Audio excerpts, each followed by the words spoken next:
Now more than ever, we need a president who will unite this country. We will need a president who sees unifying people as a requirement of the job. So I created Black Lives Matter Plaza right behind me as a place where we could come together to say enough. Action begets action.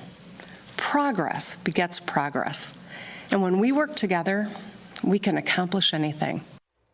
Democrats came out to make the case for Joe Biden, and while unity was a common theme, no mention was made of the violent protests taking over cities across the nation. So how can we achieve unity without confronting this violence? Fox News contributor Bill McGurn joins us this morning. Bill, thanks for being here. Why do Democrats consistently fail to condemn the violence we see across our country?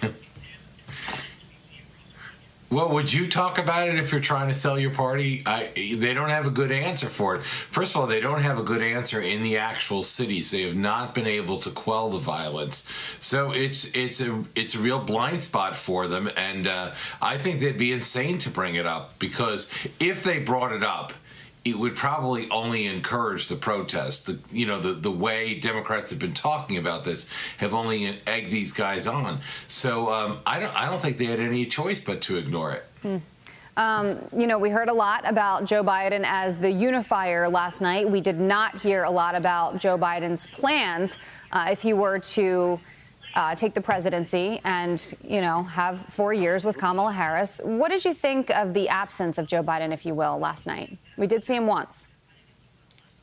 Well, it was odd. I felt like I was attending a wedding party without the bride there. She's up in some other room.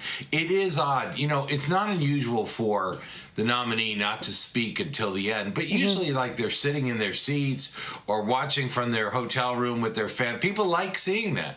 It kind of humanizes the president. And usually conventions are entertaining. I mean, that's the chief characteristic on it. Now, I think they had a lot of challenges. In fairness, it hadn't been done before.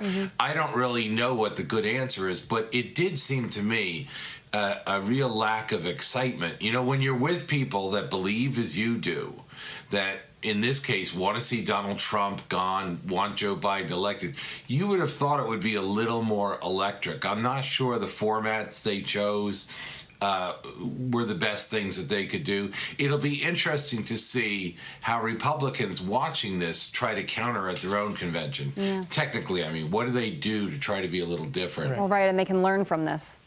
Yeah. Bill, congrats to you. I think they're going to try. Right. Bill, congrats to you if you had mail on your voting issues for 2020 card last year this time. Let's listen to what Nancy Pelosi and Bernie Sanders had to say about the president with regard to mail-in voting. Their purpose is to frighten people from voting. The more chaos they can create, the more fear they can instill. During this president's term, the unthinkable has become normal. He has tried to prevent people from voting, undermine the U.S. Postal Service. Bill, is the president trying to scare people? No, I don't think so. Look, this is extraordinary to me, the post office conspiracy about this enterprise that loses billions of dollars every year. It seems to become the new Russia now, the new conspiracy. The president wants to savage the post office. I'm not sure. Again, I think there's an appetite for replacing President Trump, certainly among Democrats. But I'm not sure, again, the angry approach, especially for Mr. Biden, is the real way to go. I think if I were trying to run against President Trump, I would have a much more positive vision.